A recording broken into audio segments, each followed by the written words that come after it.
Hello and good morning. How you doing, MYM Insiders? It's good to have you on our tactical marketing webinar this morning. We're going to talk about, as you can see on your screen, telemarketing and canvassing strategies. And this is what I call the power of face-to-face marketing. Technically, if you're talking to somebody on the phone, it's not face-to-face, but it is one-to-one, individual-to-individual contact. And it's powerful if handled properly. So I'm going to give you, this is kind of like the buffet line of telemarketing and canvassing. This isn't really designed to be a dig in and get super detailed about any of these items, but I'm going to show you a lot of different things or different ways that you can use these concepts. And I want to ask you, excuse me, as we go through this, to sort of take notes and look for things that strike you as interesting and effective ideas, and then consider how you might integrate some of these things on the back end of this webinar. What I'm not asking you to do is look at 10, 12, 13 different things and try to figure out how to integrate 10, 12, 13 different things. Just look at things that strike you as interesting ideas and then go with it from there, okay? So let's start with telemarketing. We'll do telemarketing first, and we'll jump over to canvassing. There's some similarities, but there's obviously also some differences. Effective use of the phone in your marketing efforts. So let's start with just some sort of preliminaries. Then we're going to get into 10 different things that we can do with telemarketing, okay? Marketing usually is thought of not as calling somebody, but more typical advertising kinds of things. Seems more like a sales thing, but telemarketing can really be sales or marketing. So what is the definition of sales and marketing? The definition of sales is when you're talking to somebody in a one-on-one situation, that when you take the time to find out what their situation is and then customize dialogue that addresses their particular concerns and situations. And we're going to talk about doing that in some of these cases. But also marketing, it has a little bit different definition. It's going to the entire target market, finding out what their general concerns and desires and ambitions are, and tailoring a message that's the same when you present it to all of the people in that target market, and then not necessarily customizing it to an individual. Okay, so the difference between sales and marketing really has to do with, are you talking to an individual and trying to understand and cater to their needs, or are you talking to a group and trying to understand and cater to the group's needs? Okay, and telemarketing gives us an opportunity to do both. That's why it's quite a bit different. It would be the same as if you wrote a personalized letter to every single one of your prospects and mailed it to them, and it literally, truly, honestly addressed that particular prospect's specific situation. That would be a sales letter, as opposed to a letter that is the same, that goes out to multiple people, that is attempting to, really take the group's needs and address those through that letter. Okay. So both of those things are going to be in play as we go through this. Telemarketing can be an important part of the overall marketing program. But again, take some notes as we go through this and find certain things that maybe you could start to integrate. So for our definition of today's call, telemarketing is going to be anytime you pick up the phone to contact somebody. And I'm going to give you some situations where you might want to do this in-house. You might want to do it with an outsourced telemarketing firm. You might want to make just a few calls. You might want to make thousands of calls. It's going to depend on the situation, okay? Let's go through some pros and cons, and then we'll get into the 10 things that you can do. Some of the advantages of telemarketing, pretty inexpensive to administer. Like anything else in life, there's cheap ways to do things, and there's more expensive and higher quality ways to do things. I'm going to recommend that you tend towards the higher cost, higher quality way to do telemarketing. But even still, it can be not that expensive, especially when you consider the cost of leads, how much do you have to spend to generate a sale, and so forth. It can be pretty cost effective. Here's what I like about it: personal contact, talking to somebody face to face, phone to phone, however you want to say that, is just a different dynamic than talking to them through the television.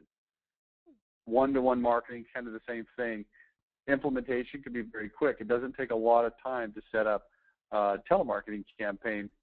Also, not a lot of people are using it. Your competitors, I know back 10, 15, 20 years ago, everybody was using it with the do not call registry, and we'll address that a little bit later on.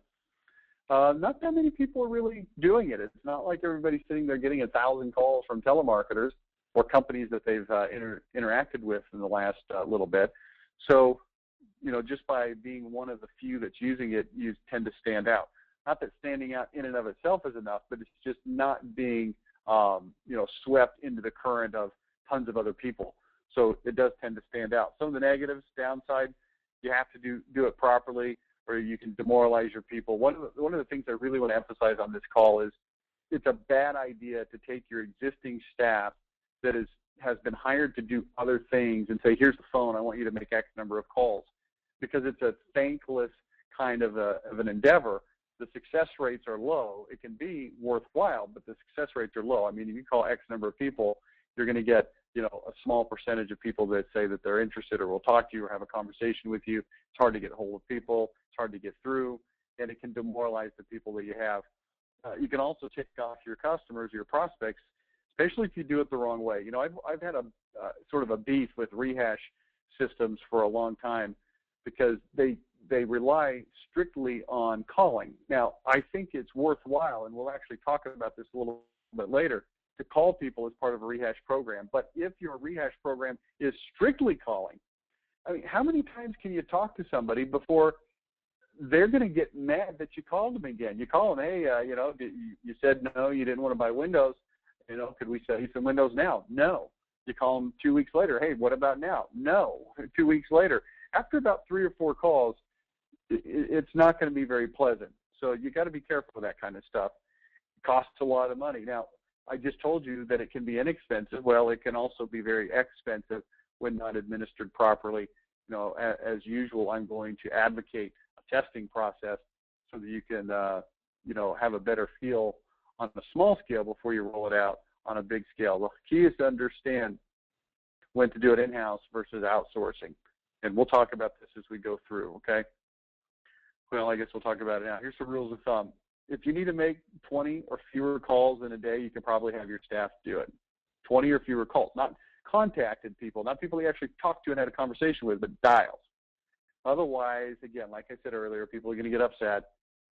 You can do larger jobs in-house if you know how to run a telemarketing operation. And I've worked with lots of remodeling companies that have very large and or sophisticated telemarketing operations. So if that's you, then obviously you already know how to do this. So I'm talking primarily if you don't already have a telemarketing operation, and you're probably going to want to outsource it if there's a lot of calls to be made. Okay, and like I said, I'll point some things out as we go through some of these. Outsourced telemarketing, large list to get through. You're trying to pound through it. They use predictive dialers. A predictive dialer is a computer that dials the phone number, so you don't have a guy sitting over there with his index finger touching the phone, dialing every call. That's just an inefficient way to do it. The predictive dialer dials it for the operator and then automatically connects them to a person. It also allows them to only talk to people that actually answer the phone as opposed to talking to answering machines. So there's just some efficiencies there that make them more effective. Managing employees, hiring them, this is a massive pain in the butt. If you want to have a large-scale operation, unless you've done it before, like I said, and it's something that you're good at, I would just outsource it.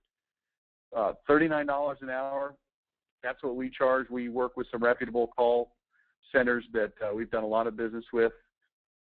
You might think, well, I can find somebody to do it cheaper. Well, my experience is you get what you pay for.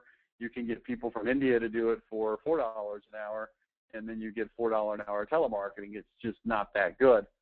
Here is one option that you might want to think about. If you need to do, particularly if you need to do a fair amount of telemarketing, a fair amount meaning more than you want to task your current staff with, but maybe less than going out to a telemarketing firm that specializes in telemarketing, one thing you can do is go to Elance, elance.com. This is a place where you can hire people, to do any kind of work, essentially, that you can think of. But a lot of it is computer type work and technical type work and artistic type work and programming type work.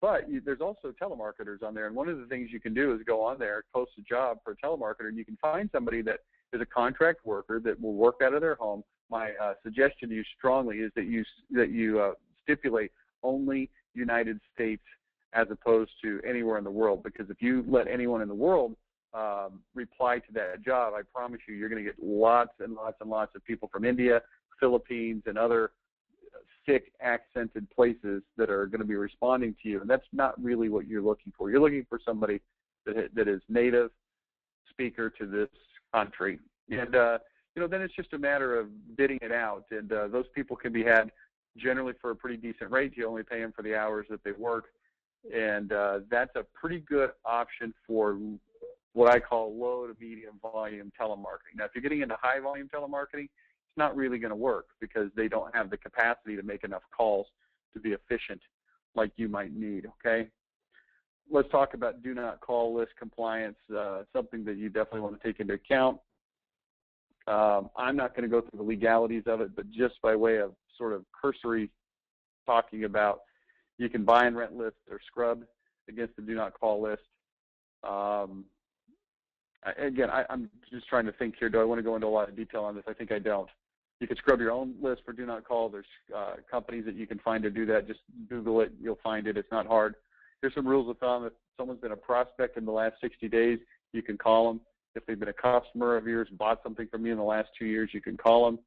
If you're doing business-to-business sales, then you're not bound by the do not call list.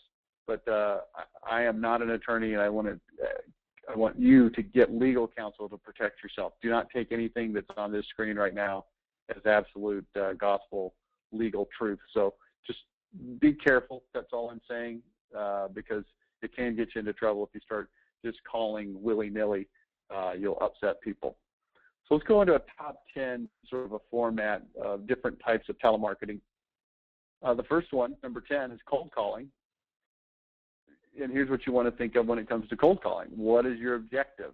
Are you trying to generate sales or set appointments? And for most of you being home remodelers, not all of you, but most of you, then definitely you're going to want to try to set appointments, okay? You want to set appointments, and then your actual sales team can go in and sell. That probably makes sense to just about everybody on this call. Cold calling is almost always better left to an outsourced calling center, and the reason is that it can be a beating, right? You're just calling, dialing for dollars. It's hard to get through. People don't even answer the phone. When they do answer the phone, sometimes they're hostile or they're ambivalent, whatever the case is. So this is something that you're probably going to want to outsource. You don't want to take Jane from accounting and say, hey, I want you to spend 2 hours a day dialing through this list. Probably not a good idea. But cold calling is really just another way to generate leads. It's no different than running an ad in the newspaper or, radio or TV or anything else. It's just look at it from a marketing perspective as, lead generation. Keep perspective on this. Even in a high volume environment, you're still not reaching that many people. I mean, think about this. Let's say that you've got somebody that's calling 1,000 people a day.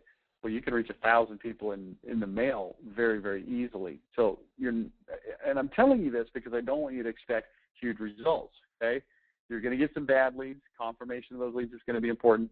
You have to be okay with bad leads. Now, this slide and these bullet points are coming from an experience I had with a basement finishing company on the East Coast that had a list. They were calling it. It was sort of a semi-hybrid cold calling endeavor in that the list had been bought from another company that had gone out of business as a prospect list, and they had scrubbed it and stuff like that. But here was what was interesting. The list was pretty receptive because these were people that had responded to a basement offer, but there was a lot of leads that were set that were not good leads. There were a lot of bad numbers. And this company that we were working with was getting all kinds of bent out of shape because a lot of these calls would cancel, a lot of these people would flake out, and they didn't stop to look at how many did stick, how many were good, and how many of these calls were worthwhile. They were focusing so hard on the negative that they forgot to notice that, we've got a really low cost per lead, cost per appointment, cost per sale, because they were too busy looking at the garbage that was being churned out with the good stuff. So just be careful about that. Okay. It says here, make sure you shield your staff from bad leads. You know, it can become very demoralizing. You've just got to know that if you're going to set appointments on telemarketing, that there's going to be bad leads. I'm going to make, you know, it's the second bullet point on here. Make sure you confirm. Make sure that when you show up, that people know you're coming. They want you to be there. They understand it's a sales appointment. They know what's going on. The last thing you want to do is give your sales team a bunch of leads of people that don't really have any idea what's going on, that said yes, but, you know, then aren't there. Because then you're going to start to burn your sales team, and they're going to start to hate you, and you don't want that, okay? Here's some tips for enhancing effectiveness. Have an endorsement, maybe somebody that you can immediately reference when you call a famous person, a well-known person, you know, anybody that you can think of. Focus your list as much as you possibly can. You know, don't just start calling the phone book. Go, and if you're selling you know, replacement roofing systems, maybe you get a list of homes that are 12 years old or older in certain demographics, income ranges, and so forth, okay? Great scripts are a must. We're not going to spend a lot of time talking about scripting here, but, you know, it's important. You want to think in terms of headlines. Headlines, not necessarily like in a newspaper or an article, but headline is the first thing that you say. So you want to say something that's going to get people to pay attention. Think in terms of your identity, making sure people understand who you are, how you're different, what they can expect. Introduce yourself, then hit the headline hard. Let the caller know there's a low-risk offer. And then, you know, this is important as you get into a discussion with people. You want to get into the qualification questions as soon as you can. Now, for those of you who aren't familiar, the qualification questions are a preset list of questions that you want to ask people relative to the product being sold that helps you to gauge their interest and urgency on the matter. So if you sell gutter protection, as an example, and you're having a conversation about gutter protection, you might ask somebody, so your leaf problem, is it caused by your own trees or by your neighbor's trees? And then they answer, oh, okay, well, have you considered a leaf protection product on your home before? Well, really, so what kinds of brands or contractors have you talked to? How long ago was it? What was it that caused you to not take action? Is there anything right now that's causing you to not take action? How often do you have to climb the ladder? Do you do it or does somebody else do it? Have you ever been on a ladder cleaning your gutters and had an incident where you either fell or you had a ladder slide and you were scared that you might fall? Do you pay somebody to come clean your gutters? How much does it cost? How often do they have to do it? How big of a problem does it cause you? And as we ask these questions, we're looking for interest and urgency. And as we find interest and urgency, then we move to the appointment set. If we don't find interest and urgency, if we find people trying to blow us off, then we know maybe not such a good prospect, okay? Let's talk about number 9, list gathering. Now, this is more for a commercial kind of a situation where you're trying to gather a database of people that you can market to on an ongoing basis. But what you do is you telemarket to gather information that can be used in other marketing efforts, particularly emails, confirming addresses, things like that. Contact names, okay, I just said that. Great for knockdown lists. I don't want to get into that in a lot of detail on this call.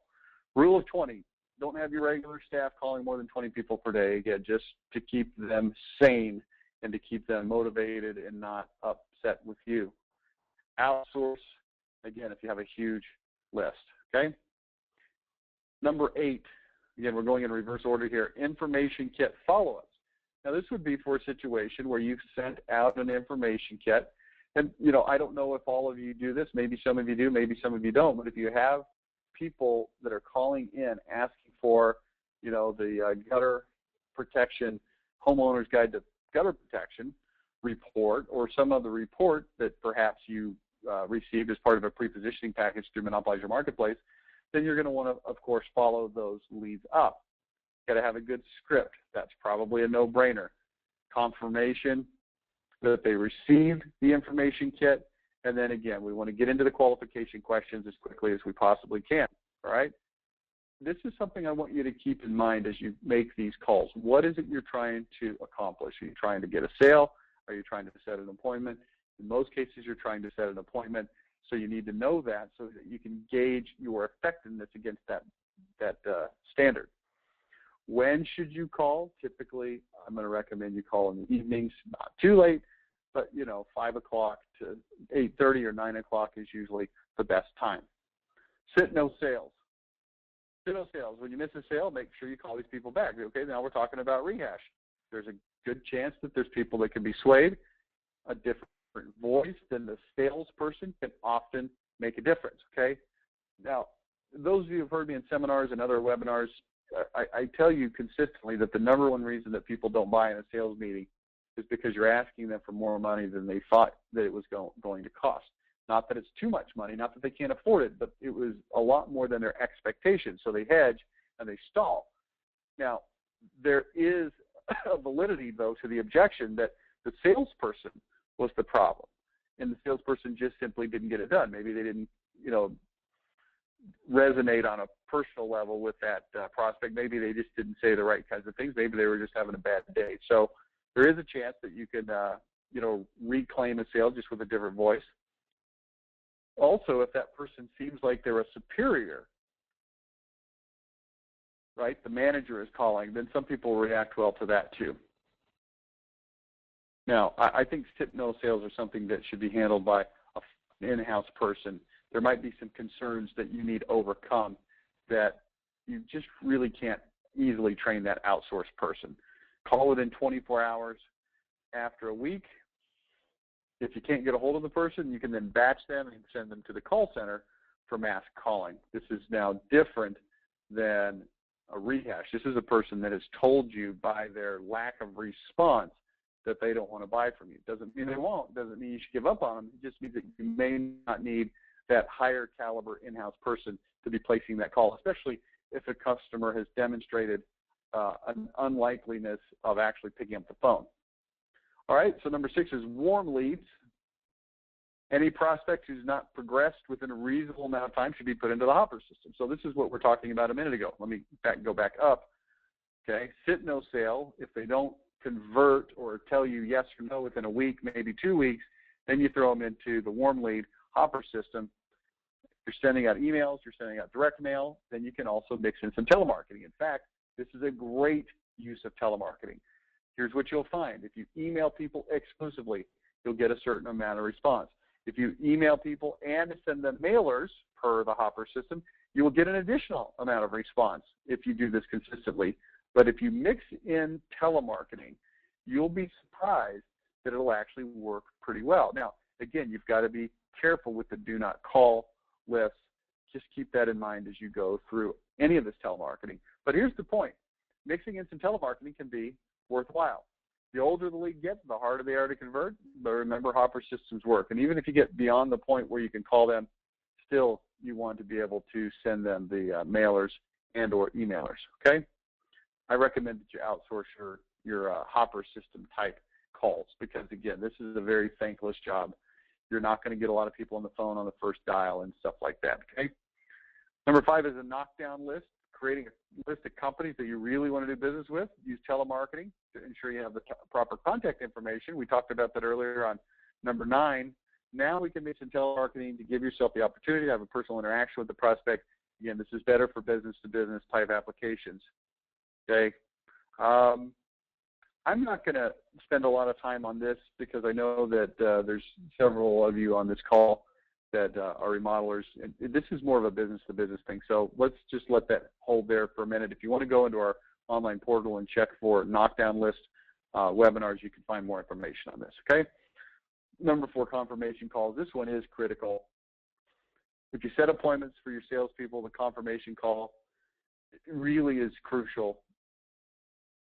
And the scripting is important. Now, if you're a remodeler, one of the things that we're going to recommend that you do is use the Contractor Standards Guide as part of the appointment setting process. When somebody sets the appointment with you, you want to tell them that you're going to email them or mail them a Contractor Standards Guide, and we also want them to know that in that Contractor Standards Guide is something called a no tricks, no pressure sales agreement, and here's what that means, Mr. Johnson. You explain it to them, and then they become favorably impressed. Well, you also want to make sure that you point this out to them on the confirmation call. Mr. Johnson, did you receive our Contractor Standards Guide? We emailed it over to you. We sent it over to you. Oh, you haven't had a chance to look at it. Well, Here's what that is, blah, blah, blah.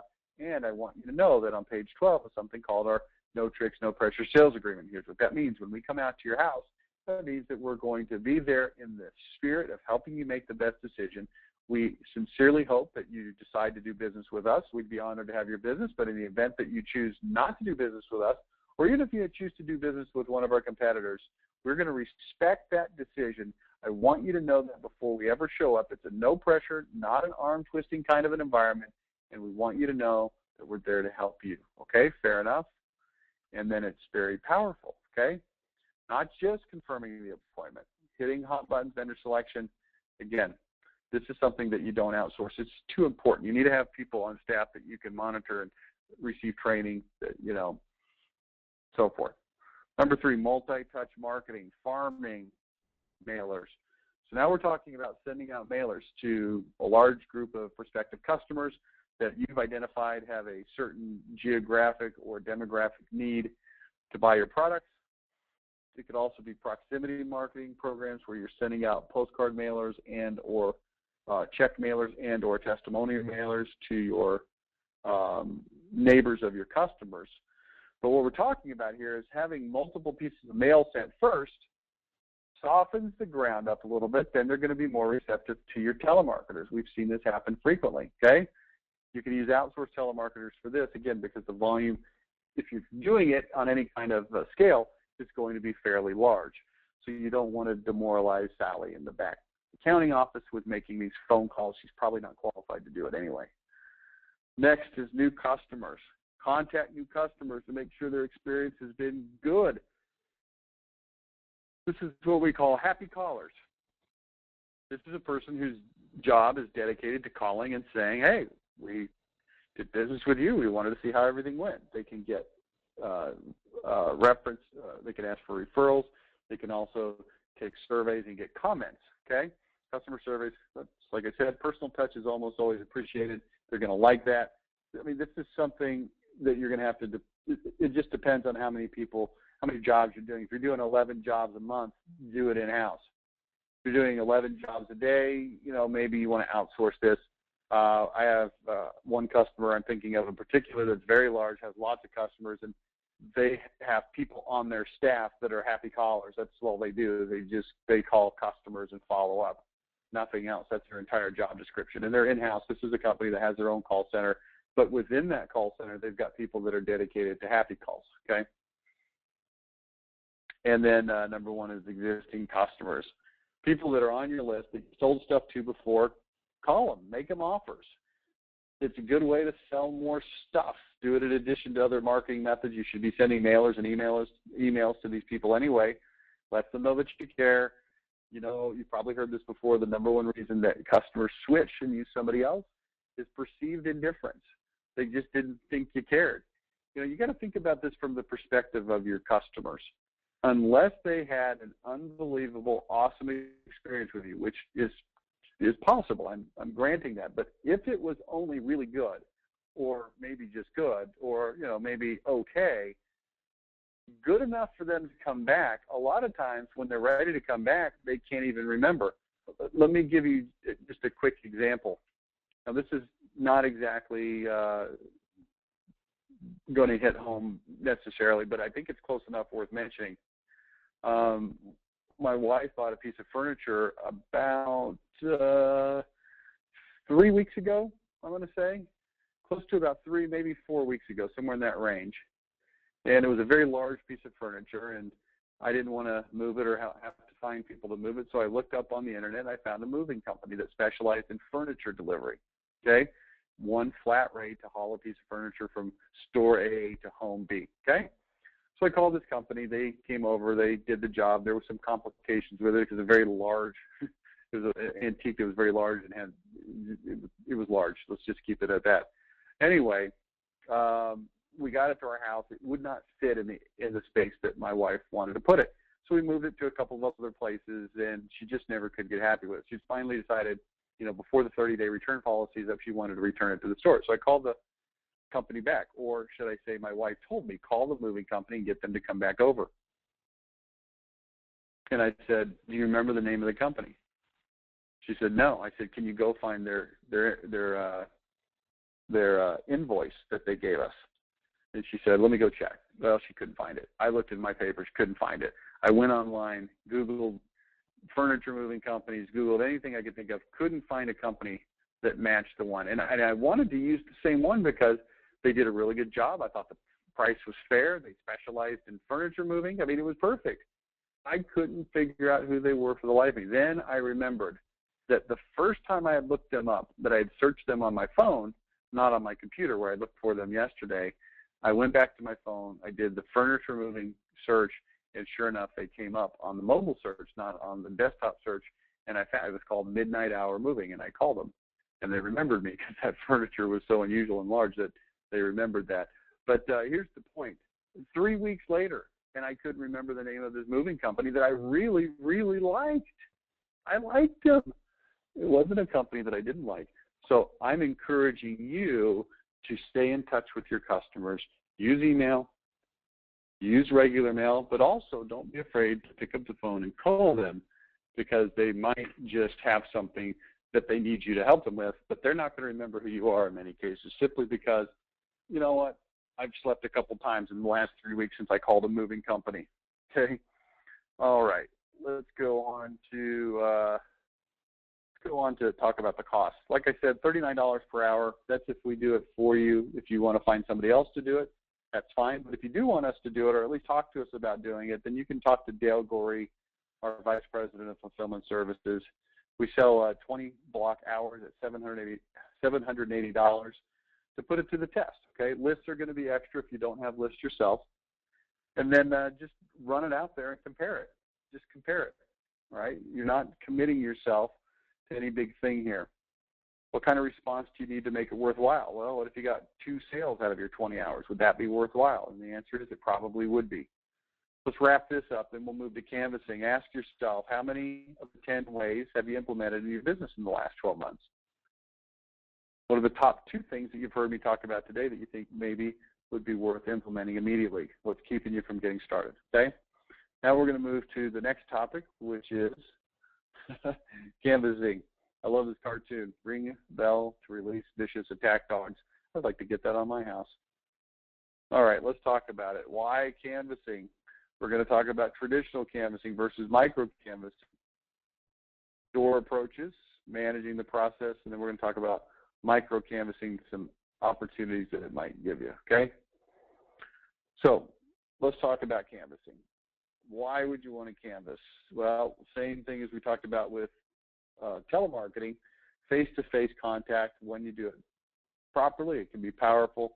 We know this. Some people just can't say no. We know this is true. Not that we're trying to take advantage of people, but, you know, you get some people in the door and they tend to say yes. That's good. You can talk to specific areas, targeting. And, again, not a lot of your competitors are doing this, so something that you might have a chance to stand out just by doing something different. And it's fun. And I'm just kidding because it's actually not that fun. Now, this is coming from a guy I spent 2 years from age 19 to 21 in Taiwan as a missionary, knocking doors pretty much every single day for at least an hour, sometimes the better part of a full day knocking doors. And I can tell you, it's not that fun. But, you know, this is something that can be very effective. It just takes some stick-to-itiveness. Traditional canvassing, by way of definition, sending a crew of people out to knock doors in a neighborhood or an area. The good thing about that is you can reach a lot of people, you get a lot of leads. Here's the downside. It's hard to find canvassers. And you know what? This has changed over the last 20 years. I was talking to a customer. This story even goes back 5 or 6 years. This is a customer that's out in Maryland. And they sit very close to the University of Maryland. And he said 20 years ago, you could put little notices on bulletin boards around campus for canvassers from the university, and they could get all the canvassers that they could stand, good, hardworking young people that would get the job done. So now they can't do it. It doesn't work. They don't get anybody. Nobody calls. He doesn't know why. Can't hypothesize as to what the difference is. Maybe kids today are just more entitled, or they don't need money as much because they're getting it somewhere else. But harder to find good canvassers. It's also hard to manage a canvassing crew. Micro canvassing, on the other hand, is sending out one single person to a very specific list of people to knock on their doors, all right? Here's what's good about this. Highly targeted list. It's easier to find this canvasser because you only need one. You know, if that goes well, maybe you need two, whatever, but it's easier to manage one or two guys than it is a crew of guys in a van. It's cheap and easy to start up. You don't really have to have any experience in canvassing.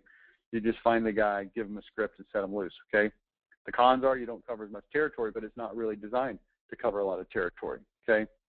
So let's talk about traditional canvassing, then we'll move on to micro canvassing. So here's a common door approach.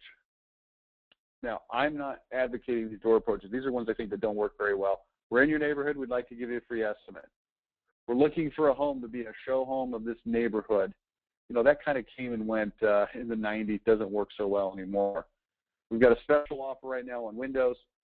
You know, these are traditional approaches, and I'm not saying that they're horrible because there's no way they'll work. Here's the problem. When people see that it's a canvasser standing on their doorstep, they're terrified. Not like you're going to axe murder them, but they just don't want to interact with you. It's the last thing on earth that they want to do. When they see that there's a canvasser there, they're automatically thinking, how can I get rid of this person? They don't even hear what you say. They just scramble to come up with excuses to get rid of you. Oh, I'm sick, no one's home, you know, I have no money, I don't even live here, whatever, right? So how do you get through? Well, let's talk about some door approaches. First of all, 2 steps back, ring the bell, and then step 1 foot forward. This is going to create a little zone of comfortable space between you and the prospect. Appearance issues, okay, if you look scary, that's not good. I like to use stuff to break the ice. Stuff, well, what kind of stuff? How about a report or a DVD that you've put together? You hand them as they open the door, you lean forward with a DVD in your hand. That's something that they didn't necessarily expect to see. Hey, we're in your neighborhood. We're talking to people about sunrooms, and we'd like to give you a sunroom idea guide on DVD. Is that something that I can get you to take a look at? Product samples, that's not always going to be appropriate, but think about it. If you could shove a window in somebody's hand or a piece of gutter, and those of you who know me know that I love the oversized bill. The person opens the door, you lean forward. The oversized bill is 17 inches long, so even though you're a step back from their door and you're creating comfortable space, you're handing them this bill that goes and extends all the way to their hand. People's reflex reaction is when you try to hand them stuff, they take it. It's a reflex reaction. Trust me, try it. It's kind of funny. And now you've got their attention diverted from, oh my gosh, who is this person on my door that I want to kill and get out of here, to what's this huge $1,000 bill this guy's handing me, okay? Your canvasser has to memorize the qualification questions. Telemarketers can read them. Canvassers, it looks dumb if you pull out a piece of paper and start reading. It's just not going to work. Same qualification questions that we would use in other environments, just now in person. Again, before you start, what is your hierarchy of desired outcomes? The number one thing you want to do is set an appointment. But if you can't set an appointment, you want to at least place a DVD or a report. If you can't do that, you want to at least leave a flyer. The approaches I'm going to show you now try to appear to not be anxious to set the appointment. If you appear to be anxious to set an appointment, it scares people, okay? So you don't want to do that. In reality, these are meant to put the prospect at ease prior to attempting to set the appointment. So let me show you. 3 scripts. The big bill approach. As we just talked about, the big bill approach is an attention getter. It breaks the ice. We want to end paragraphs with questions, okay, and get them into qualification questions. The DVD approach, offer to leave a DVD if they agree to 2 conditions. Get the prospects qualification questions. Now, I'm going too fast here. Let's back up. Big bill approach, ending paragraphs with questions. I think that's fairly self-evident, but I do want to talk about this report. Here's what the 2 conditions are. Hey, we're in your neighborhood. We're talking to people about metal roofing. We're talking to people about gutter protection, whatever your product is. And we've created this DVD, the Homeowner's Guide to Gutter Protection. I would like to leave it to you, and I'd be happy to do that on 2 conditions. Now, I've just turned the table on their expectations because usually we're asking them for permission to let us do stuff, let us say stuff, let us set appointments. They're in control. And I've now immediately flipped that relationship on its end. I'm asking them to do things, which is a little bit presumptuous, but it actually has a terrific interrupt value, and it makes people comply. We've got this DVD. Now notice, this initial script, we don't give them a chance to talk. We're in the neighborhood talking to people about gutter protection. We've prepared a DVD called Homeowner's Guide to Gutter Protection. We'd like to leave it with you, and I will do that on 2 conditions. Now they're thinking, instead of, I need to get rid of this guy, they're thinking 2 conditions. What are the conditions? Condition number 1, will you actually watch it? Hey, if you're not interested in gutter protection, that's, whatever. I understand. I get it. But if you're going to watch it, fantastic. I'll leave it with you. If you're not going to watch it, then I'd rather not, obviously these cost money. I don't want to leave it with you if you don't think you'll even watch it. And a lot of times people, out of sort of a reciprocity of you trying to give them something, say, well, yeah, I'll watch it. Okay, great. The second condition is that you would be willing to accept a phone call from me. Key thing, phone call. Why? Phone call is on the phone, not standing in my mug again. If you'd be willing to accept a phone call as a follow-up to see what you thought about the DVD, would you be willing to agree to those 2 conditions, to actually watch it and to receive a follow-up phone call? If you like what you saw on the DVD, then it might be appropriate to set an appointment for us to tell you about it. If not, that's okay. We just want to know if you'll be willing to take that call. Great. When do you think you could watch the DVD? Could you watch it later today? It's about 12 minutes long. Do you think you could watch it tomorrow? Okay, fantastic. I'm going to call you tomorrow. What time is best to reach you? Can I call you on your cell phone just to make sure that I reach you? Look, I'm not going to bug you 25 times if you don't want to talk about it or if you feel like it's not a good fit. But all I would ask is that when I do call, if you don't want to proceed and you don't think it's a good fit, then just let me know, and we'll part as friends, and I promise you I won't call you and bug you anymore. Fair enough? And people will say, yeah, fair enough. And they'll take that call. Not every time, obviously, of course, but they'll take that call. And what we're doing is we're preloading them with the permission to say no. We're letting them know that we won't be devastated if they say no, but we're getting them to allow us to take them through some of the steps of the sales process. Number 1, taking the video. Number 2, watching the video. Number 3, having a follow-up conversation, okay? That's not a bad way to approach this, okay? Get them into the qualification questions. They say, well, yeah, I'll take the DVD. Okay, fantastic. Let me get your information. Let me ask you this. Are these leads mostly coming from your house? Looks like your neighbors. Have you thought about this before? Do you clean your gutters yourself, or do you have someone else do it? Are you the one that actually climbs the ladder? Have you had a situation where you almost fell? Same questions as before, but now it's on their doorstep, okay? Survey approach. You know what? I don't really like the survey approach that much, to be honest with you, so I'm not going to discuss it. We do have some of these scripts available on our website, or if you can't find them, you can reach out to Dale Gorey, and he'll email them to you, okay? Now, let's look at the big bills. I talked about them. Here's a $1,000 bill.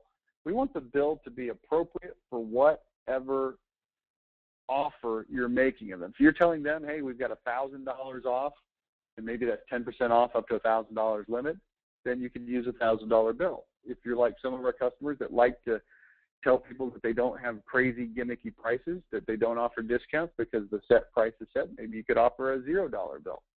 Hey, we're in your neighborhood. We'd like to offer you a $0 discount. The reason it's $0 is because we're one of the only companies that doesn't play pricing games. We're going to give you a good, straightforward, honest price right up front. There's no need to negotiate. There's no need to haggle because it's the guaranteed lowest price. That's why I'm giving you $0 off. Can I give you this coupon? It's worth $0.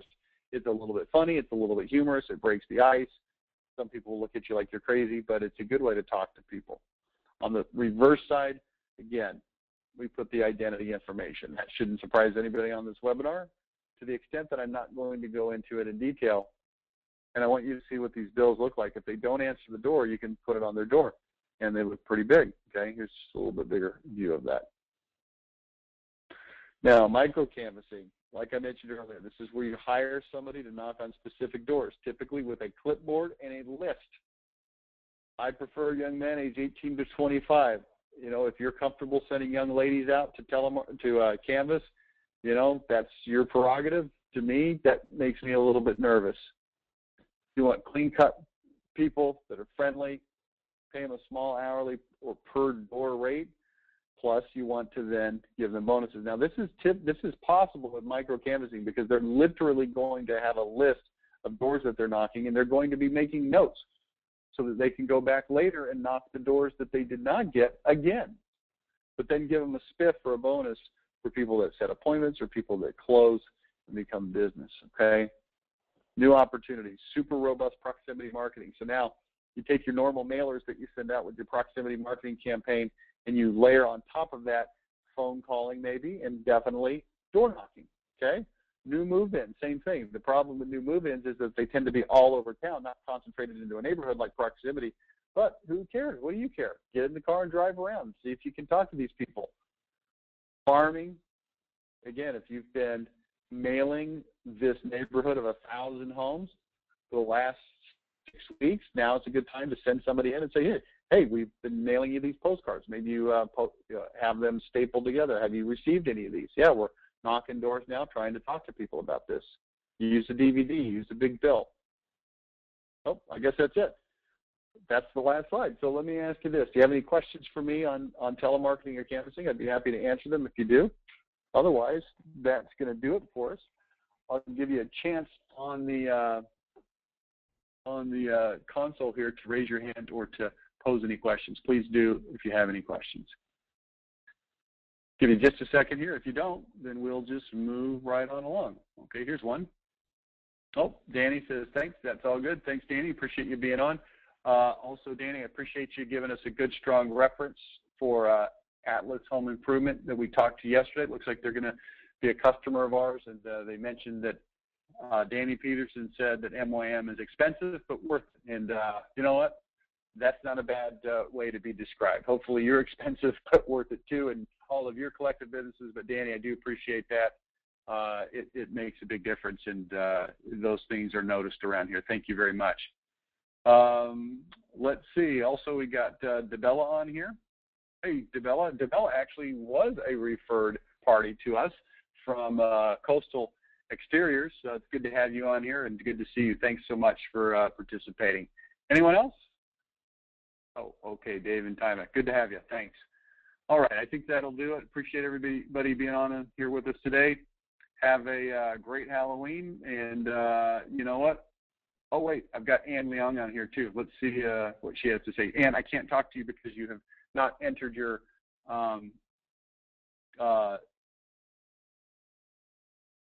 audio pin. So you'll either need to unmute, you'll either need to use your audio pin or type it into the console, your question. Either way would be fine. Oh, I was just going to say, as I was saying that all of the wives' tales and urban legends about candy being poisoned and laced with pins and razor blades actually has never been proven to have existed anywhere. So, you know, eat your candy with confidence, guys. Can we get a copy of this presentation? What we will do is make the video of it available online a little bit later. So look for that, and if you need help with that, you can contact Judy in our office, okay? Ann, I see your hand is up, but I can't talk to you because of the audio pin issue. You're going to have to enter that audio pin to make it work. Oops. Can you hear me now? There you are. Yeah, there you are. How you doing? Hi, how are you? Yeah, in fact, I didn't even unmute you, but I can hear you. That's odd, but it's good. What's up?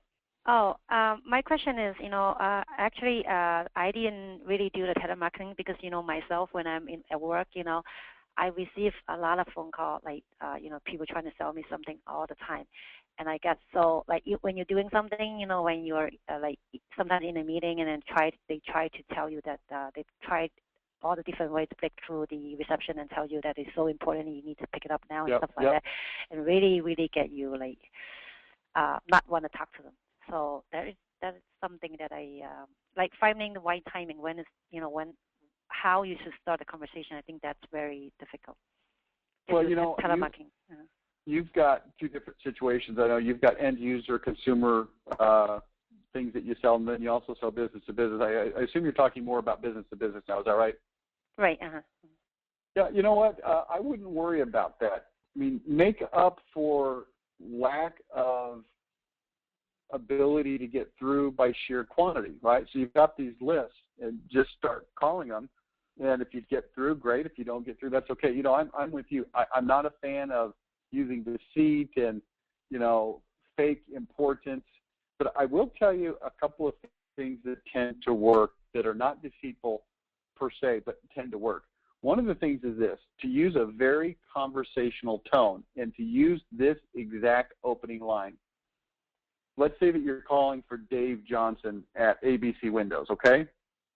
When you call, here's what you should say.